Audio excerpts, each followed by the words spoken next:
Saturday edition of the Box Seat. I'm Adam McGrath and joined by Mark Olmos. Mark, the final race day at Ascot for the season. Looking forward to it, Adam. It looks like a reasonable card and yeah, the rail's out 9 metres. We should be in for a good day of racing. Yeah, let's take a look at those conditions on the screen now. So as you said, the Moorabool Rail out 9 metres, expecting a good day of racing as well, and the track should be a good 4 as well after racing on a soft 5 on Wednesday at Ascot as well. So really looking forward to this final card as we mentioned. Let's get straight into it and take a look at race number 1. Dainty Tess returned as an impressive winner last up, but there's a little bit of value around in this race as well. Yeah, she's opened up very short in the market, Adam, at about $2.20 with some bookmakers. There's a bit of value around, but we'll have a look at that last start win of Dainty Tess. In the middle, right behind them, the favourite Dainty Tess looking to get clear. Down the outside comes Hoboken, and now 2 lengths away behind them, Electric City is starting to wind up as well. The favourite's got to run near the inside. She's coming through quickly. Dainty Tess to go through, headed off Hoboken, Electric City. But Dainty Tess, after she spotted a bit of daylight, she hit the bridle hard. She ran away. It was a good performance there by Dainty Tess. We said going into that race that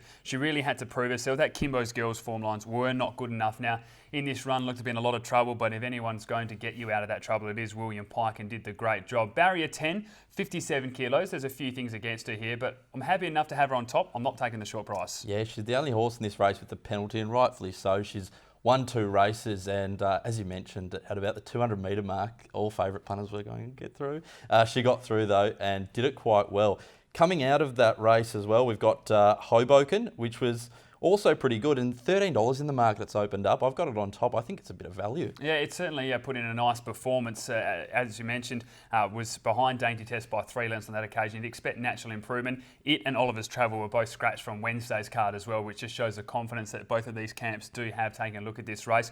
I don't have it in my 4, but it only just missed. And when I mean just, it's a narrow margin going out here. I think it's got a lot of upside, this galloper as well. So I'm expecting a big performance. Coming out of the same race, Adam, we've got number 10, Qualista from the Justin Warwick yard. Now, I was keen on this galloper before last start. It was slightly disappointing, but it did have excuses, a little bit slow into stride. Yeah, I think we both had it in our 4 on that occasion on debut and just didn't have a lot of luck. But what I like with this horse, if you watch the replay again, Lucy just gives it a tap on the backside a couple of times. It takes off and then she just comes in behind them. Rest, pulls out again late. Step up in distance here is ideal. The breeding related to Brocky's Deal and Boutique, which we saw run second again at Ascot on Wednesday. So the extra 200 metres here, a big bonus. I can have it at a nice price here as well. We'll take a look at those selections, and I'm going to go with number 1, Dainty Tess.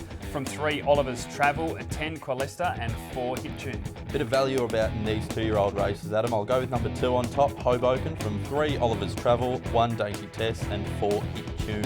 Race number 2 at Ascot, an event for the 3-year-olds over the 1,200 metres, and I'm looking forward to a lot of these. We saw Reverend John, Airly Sun, Ros Martini. These types make a name for themselves at Belmont Park last season. They get a run at Ascot and then head across there as well. But there's some other nice types like Pix Pride and Idyllic Queen as well in the field. Yeah, look, we've seen a few. I think we've seen better 3-year-olds go around, Adam, but this field isn't too bad, nice and competitive.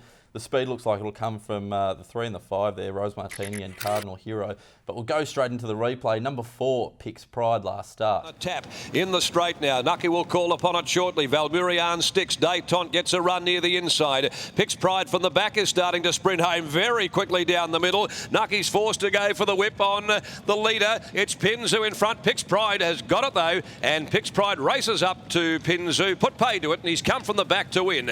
Got home. Good performance there by Pix Pride. Has been racing well recently. Made it 3 from its last 4. Lucy Warwick got the ride that day as well after some misfortune going to the races. Now, the good thing is there, the form line's held up as well. Pinzu came out and won at Ascot on Wednesday as well. So another tick. The 3 kilo claim, meaning just the 55 kilos here. So I really like this filly by Blackfriars. I think it's a winnable race. I think that Pinzu form might hold up, Adam. We've also got, we'll have a look at number 1, Reverend John as well, because it trialled recently behind Lucky Street. Yeah, I thought this was over the odds at what it opened at. This again is a horse that beat Cuban and Cundy, was only just behind Senso as well in the recent campaign. It just runs on so honestly as well. 58 kilos with a claim to Clint Johnson Porter. Barrier 2 as well. Has won first up before. Now, the one that's opened up favourite in the market, Adam, number 3, Ros Martini from the Simon Miller yard. Showed plenty of promise last preparation around Belmont and has trialled well recently in front of Fath Noxious. Yeah, good reason that she's opened up the short price favourite here. She is one that you want a little bit further. I think that 14 to 1600 metres is ideal. But you take a look at her record, 5 attempts for 3 victories, and some of those have been by over 4 lengths. She's got a lot of class about her.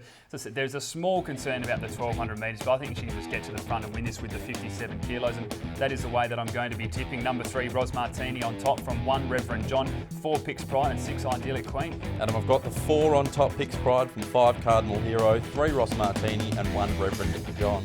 Race number 3 at Ascot, it's over the 1500 metres and one of the more even events in the day's card. I thought there was only one horse that probably couldn't win the race.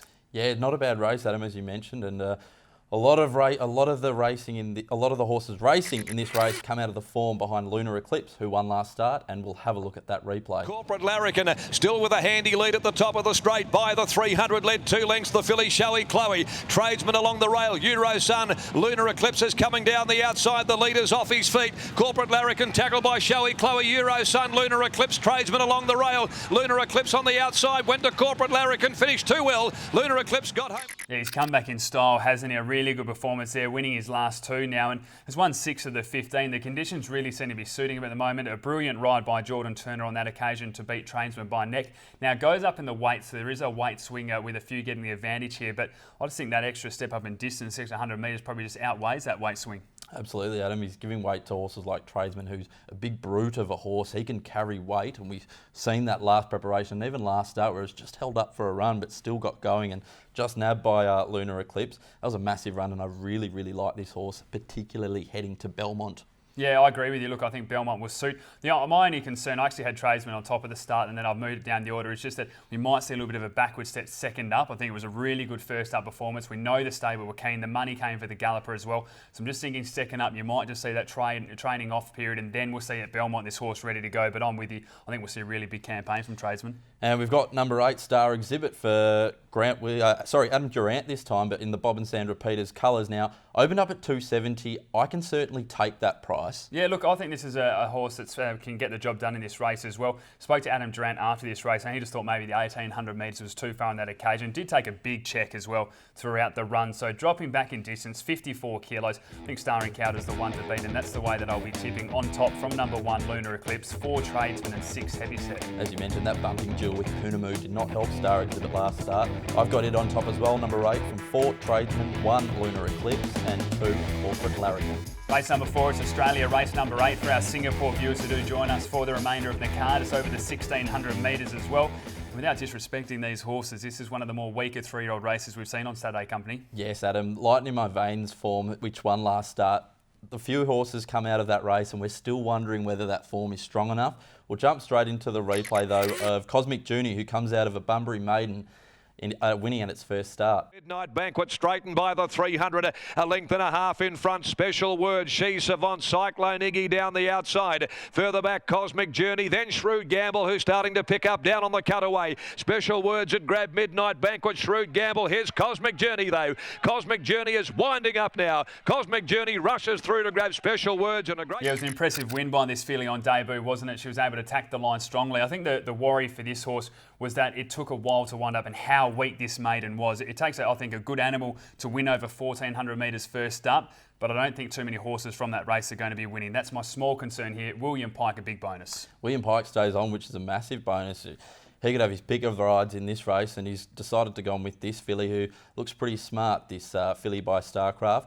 In the race, we've also got, back to those Lighting in My Veins form, we've got Headlander Boy, Tame Impala. They both come out of that, and Major Mambo, who come out of that Lighting in My Veins form. Yeah, as you said, they all went in the same race. I thought Headlander Boy was pretty good that day. Ended up losing by 1.5 lengths. It's probably the most honest horse in the race. It's had the 12 career starts, 2 victories and 6 placings. I don't think it's any superstar, but you just know what you're going to get. It can get out in front and set that tempo as well. So that might be a reason why some people do like the Headlander Boy. Major Mambo, I think attacks the line strongly in the step up, well, the 1600 metres here, when it did step up in distance suited, and I think it will suit again with the conditions here. So I really see Major Mambo playing a place, and it's such a open race and a very, very even race. As we said, there's not a huge amount of depth in this. I thought Tame Impala was one that's just massively over the odds. It's no world beater as well. I mean, it won at York. It then beat Roman Skylab on that occasion, which finished 4th on Wednesday. The form lines around that aren't great. Last start was beaten 5 lengths, but it missed a kick by 6 or 7 lengths. I just like the way it ran on. As I said, there's not a lot of confidence, but each way value, that is the way that I'll be tipping this race. Number 6, Tame Impala.